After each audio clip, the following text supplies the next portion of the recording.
In this tutorial we're learning how to create simple animation in After Effects.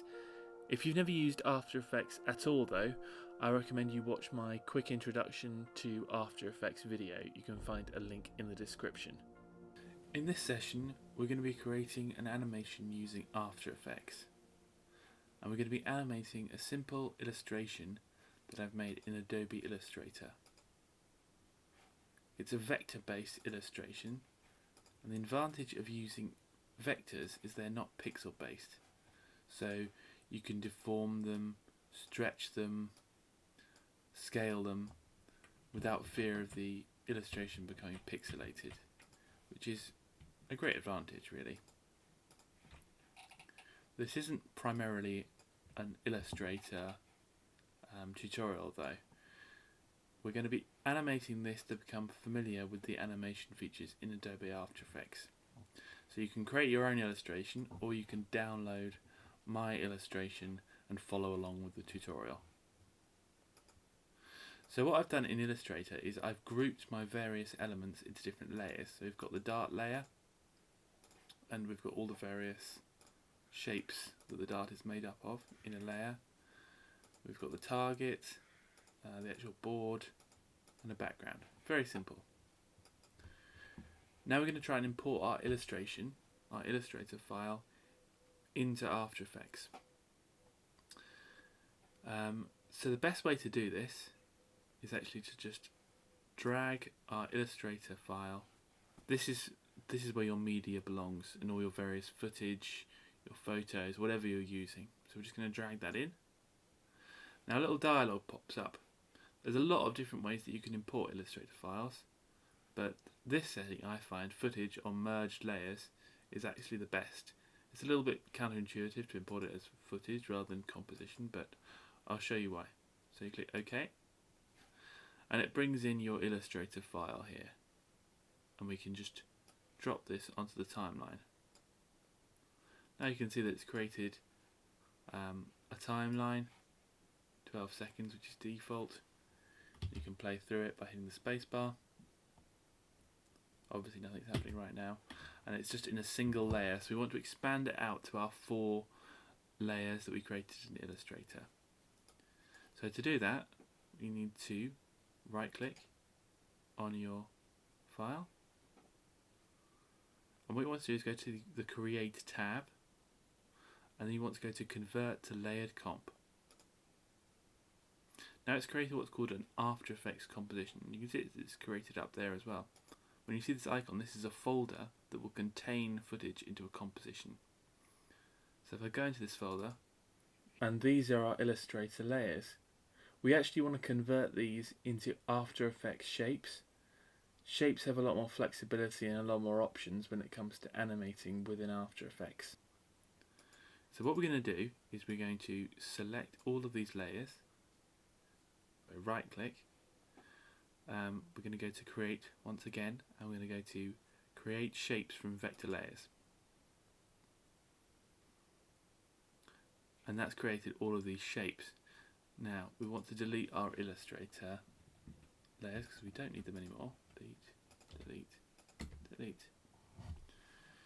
Now if you can see these 2 tabs here, we're inside that composition folder, but if we go back to Dartboard, we're outside of the folder. We can go back in, and we'll just select our layers, we'll copy them.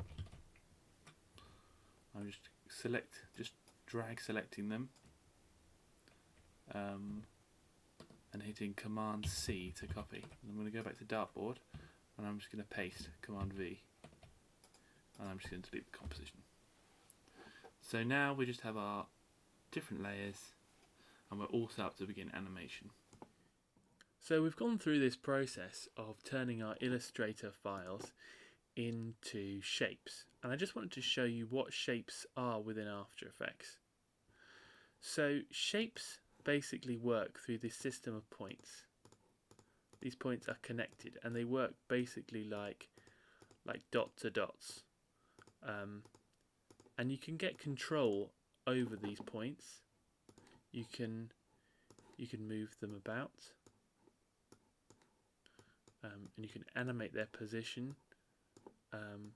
You can change the colour of your shape. You can scale the shape. You can scale it infinitely, unlike, say, if you brought it in from Photoshop, where it will become pixelated.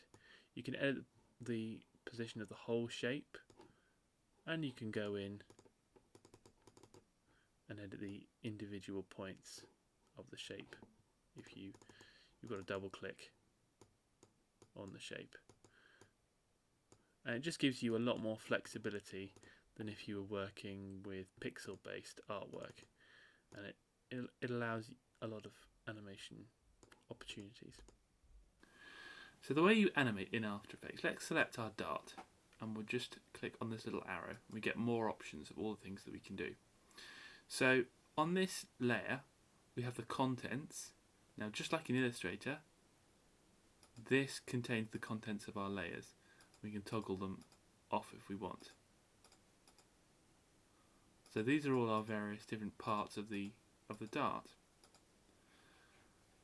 Then we can also go to transform, and this is how we transform this layer. So we can change its position up and down. We can change the scale. We can change the rotation. We can change the opacity of the layer, or how transparent it is. And we can change what's called the anchor point. Now, what is an anchor point? An anchor point is the central point where all your transformations will center from. If I rotate, it's rotating around the anchor point. If I position, it's using that position as the main point that it's moving from. If I change the scale, it will be scaling from that central point. Now really we actually want the anchor point to be at the point, so that when it flies through the air, the weight is behind this point. Now if that doesn't make much sense right now, don't worry, you'll see as we go on. Now you can see that is now the central point from where our transformations are coming from. Now next to all of these is a little stopwatch, and whenever you see a stopwatch in After Effects, that is an animation setting. So if I hit the stopwatch, you can see on the timeline a little point or a keyframe has been created. That is recorded with the stopwatch, this position, as a keyframe. So if I now move to the end and I move it once again, it's created another keyframe, and now it's animated in between those two keyframes. I can do the same with the scale. Let's turn it on for scale, and let's scale it all the way down.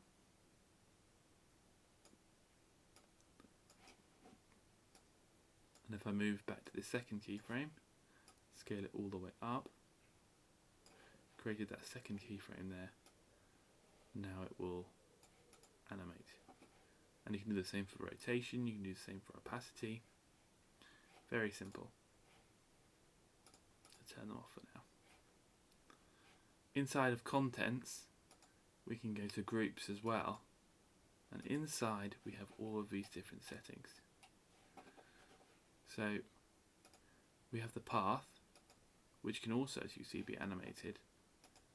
The path is the actual shape. There's these actual shapes.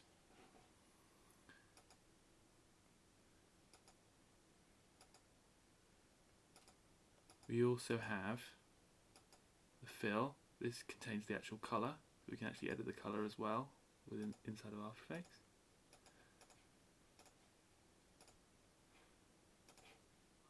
We can change the opacity, and there's various other settings here. We can transform as well, just like we can within the main layer settings. So let's get rid of contents for now. Now what we're going to do is we're going to start to animate now our dart. It's going to fly through the area in an arc like this, and it's going to hit the dartboard about there. So let's start now. Let's have the dart completely out of frame at this point. We're going to hit the little stopwatch, and we're going to drag the dart all the way out of frame. And then it's going to travel, it's going to take about 2 seconds to reach the dartboard. We're then going to drag it all the way over to the dartboard. And let's have it hit the dartboard around there. Move it down. Like that. Right, now let's watch what we've got.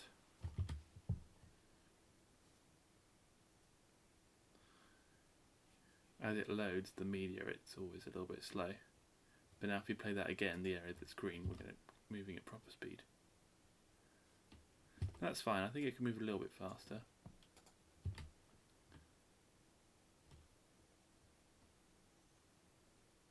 There we go. Right, so there's obviously a lot of different problems. We actually wanted to travel not straight to the dartboard, we wanted to travel in a bit of an arc. So let's fix that first. So we'll just grab the dartboard, we're in between our 2 points, and we're just going to lift up the dart, and that's created a third keyframe, as you can see. We'll just move that more into the middle. You can see these handles have created this curve. We're just going to make sure that we're on that keyframe. We're going to very carefully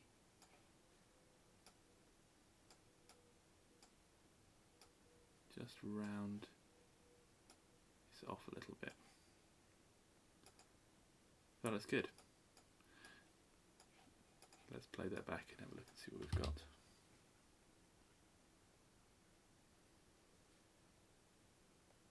So the main problem is now the dart doesn't really properly follow the path in terms of its rotation.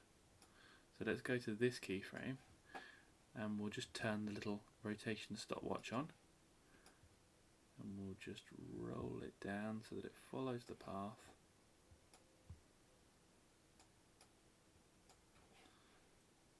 And just move that up again. And we'll just move that up again.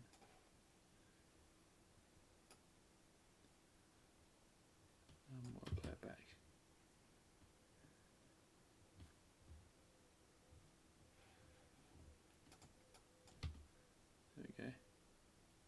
So just a heads up about rotation. You need to bear in mind that it's recording how many times I rotate it. So say it was like this, that's how it was before. Yeah. Say I aligned it with that path but I went round the other way.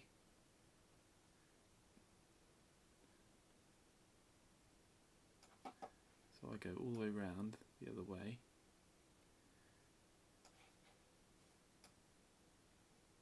That has obviously created a huge issue. It knows what way round you did it. We don't want that. Doing that is not the same. You know, if we went round again, and then go, if we were to go round again, we're just going to end up with a dart that's flying through the air like that, which is not what we want. What we want to do is I've just deleted that keyframe. We just want to lift it up that way. And that's perfect.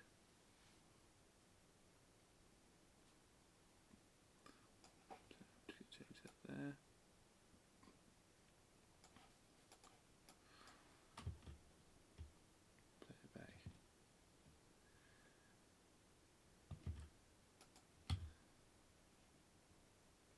There we go. Now when it hits the dartboard, I think it'd be a bit sort of, the weight of the dart then brought it down a little bit. You see what I mean? Like this sort of.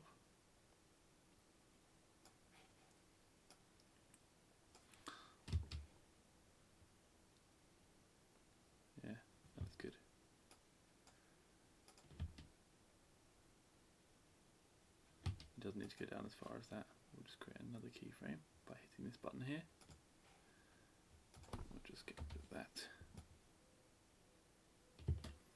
Perfect. Now, what we want to do next is we want it to look like the dart actually sticks into the dartboard. And for that,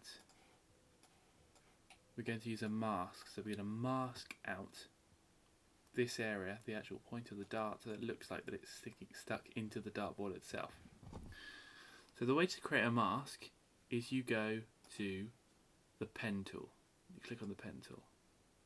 Now the pen tool actually can create shapes here, like this. I'll just go back. I'll just hit Control Z. Get rid of it.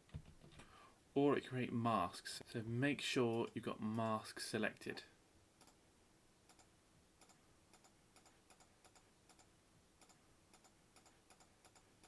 So by default the mask is set to add, which is the opposite of what we want. We now just have the point of the dart. So we want to go to masks in our dart layer and change it from add to subtract. And now it's doing what we want. The problem is the mask now follows the dart. We want the mask to stay here on the dartboard. So what we're going to do is we're going to set the exact moment it hits the board, which is there. And we're going to click on our mask, click on the little animate stopwatch. I'm going to create a keyframe there. We're going to go back one frame.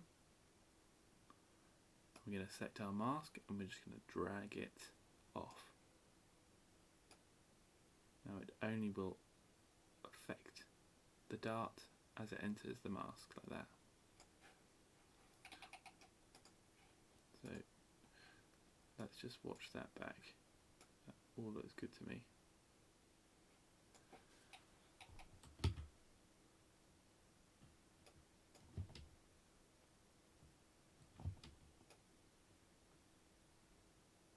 That's great. We're going to actually have it just stick in a little bit more. So we're going to go select our mask, go to our keyframe, and we're going to go to our selection tool, and we're going to just edit the mask so that it goes in just that bit further. There we go. I'll play it back now.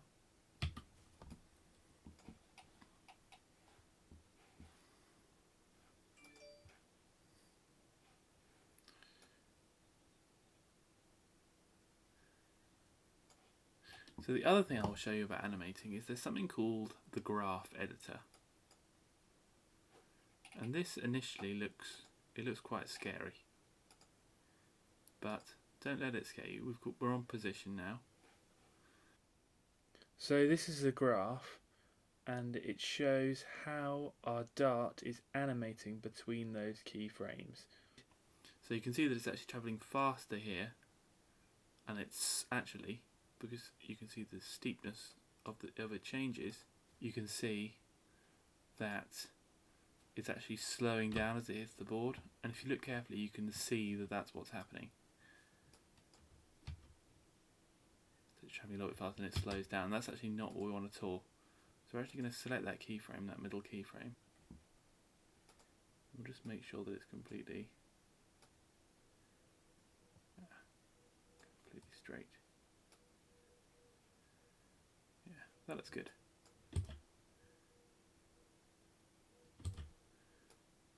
It could probably, the whole thing probably could be a little bit faster. I'm going to grab those keyframes and we'll just put it slightly towards. And we'll just do the same with that. Now we'll click out of our graph editor. And we'll just watch that back. Click the spacebar, plays through.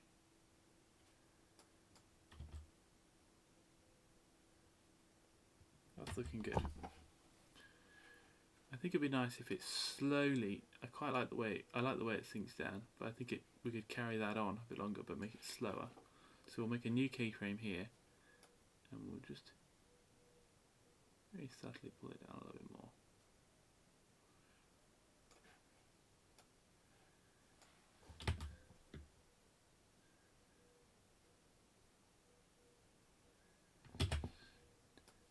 Now you can see that this transformation just remains at a constant speed until it reaches there and then it just stops. What we'd like to happen is we'd like it to and then just slow down and then come to a stop. We can do that if we go back to our graph editor. So we'll go back to our graph editor. You can see there that it's just the speed remains entirely constant. If we go to this keyframe and then we click if we then click on easy ease in, now we can see that it slows down. And that's actually a very useful setting for animation. Now you can see that it hits the board and it slows down. Maybe do it a little bit more in fact.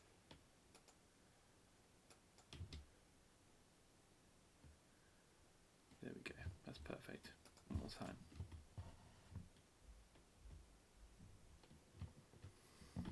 Now in animation it's sort of nice if as it's travelling fast it sort of stretches and then it compresses as it hits the board. It's not realistic but it just creates this impression of movement. So that's what we're going to do now. We're going to go to our scale. I'm going to click on scale. We're going to select the dartboard here and we want it to be completely uncompressed when it hits the board. So we're just going to make a keyframe there. By clicking this button here, create a keyframe. You can see this is our set of scale keyframes. And when it's travelling through the air,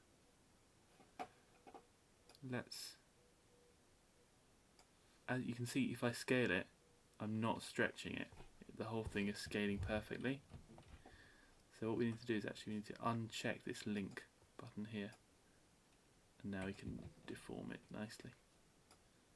So let's stretch it and we'll squash it as well.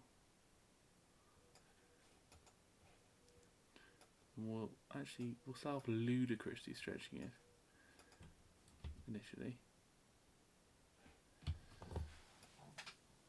That looks good actually, even though it's kind of silly. We'll go to scale and we'll move it down here and we'll move this there.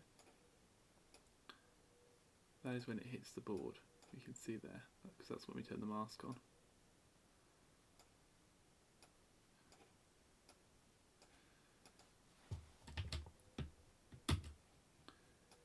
So we'll change that scale.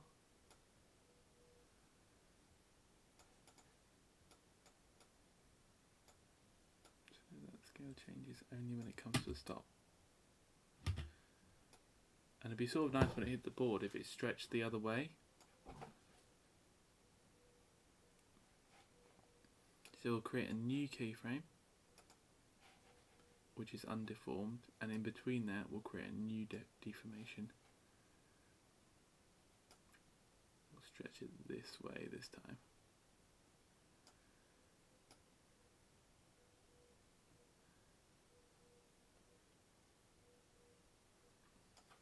You can see because we've got our anchor point here,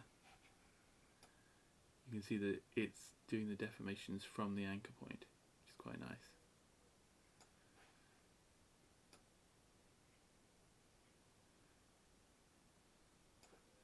So now let's play it back.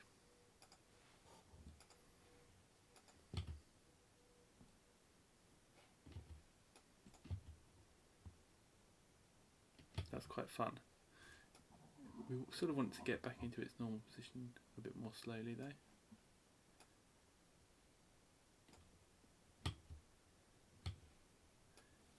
And once again we sort of want it to slow down.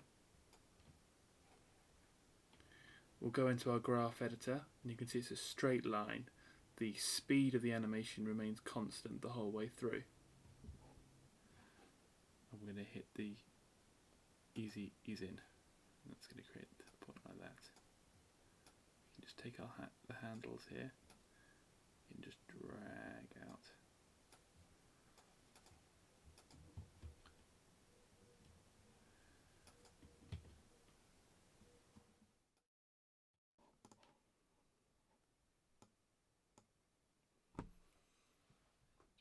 looks quite good. It'll be sort of nice if the dartboard itself actually reacted to the dart hitting it.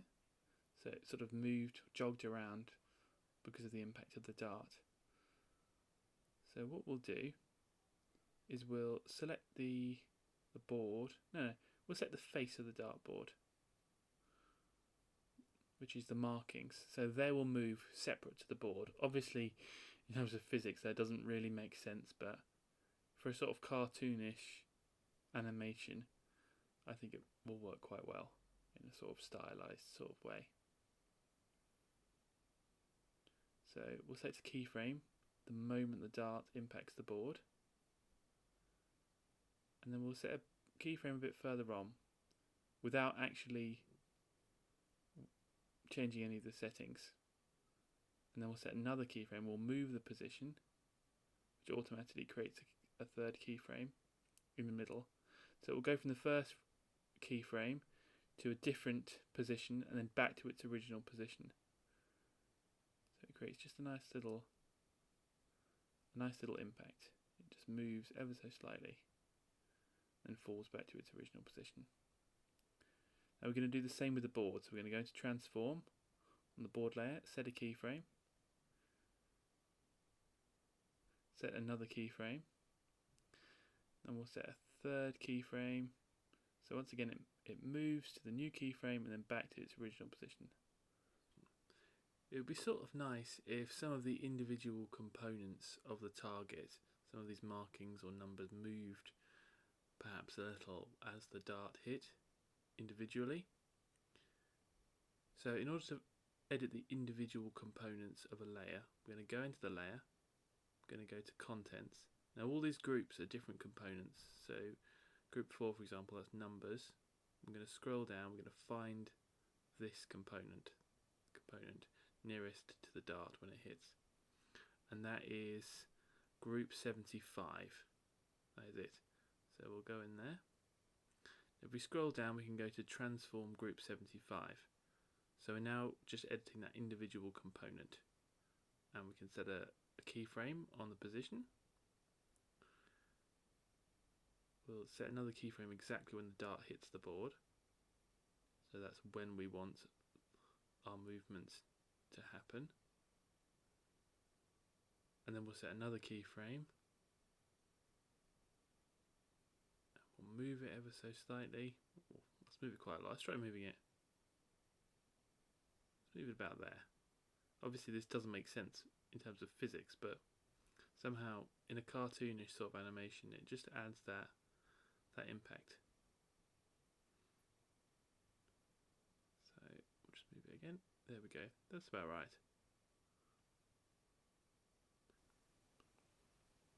So I've gone through that same process. I've added a few more animations to some of the other parts of the target.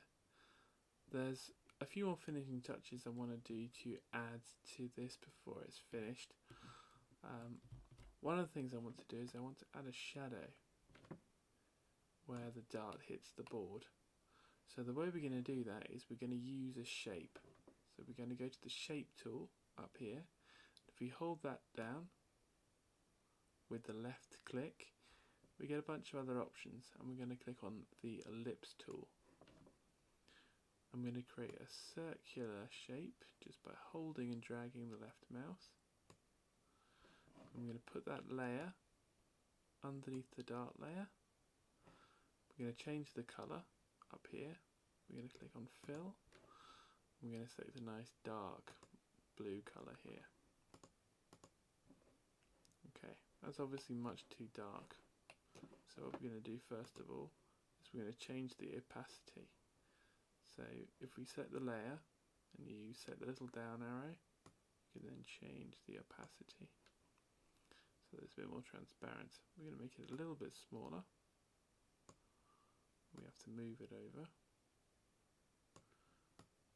Okay, that's looking good. Now we're going to drag our whole layer because we want the layer to start.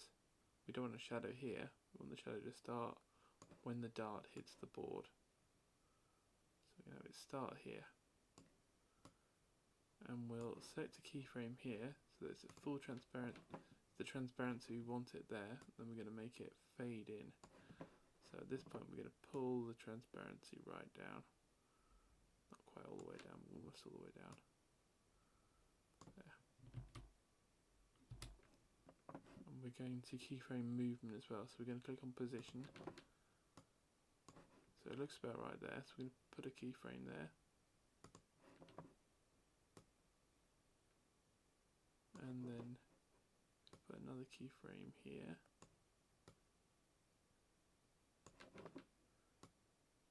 And another down here.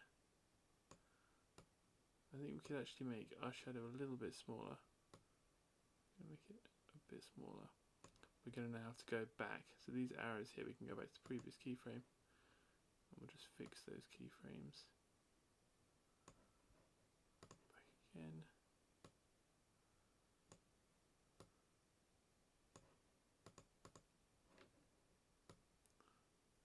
There. That looks good.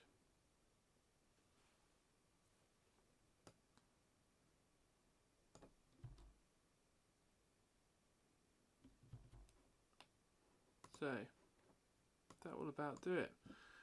I think we'll leave it there, just because I don't want to overwhelm you with too much information. Well done if you've made it this far. Again, it probably seems quite overwhelming at the moment, but just try to follow along. You can download the illustration and just follow along with my tutorial as best you can. If you have any questions, you can email me or your tutors. We shall leave it there.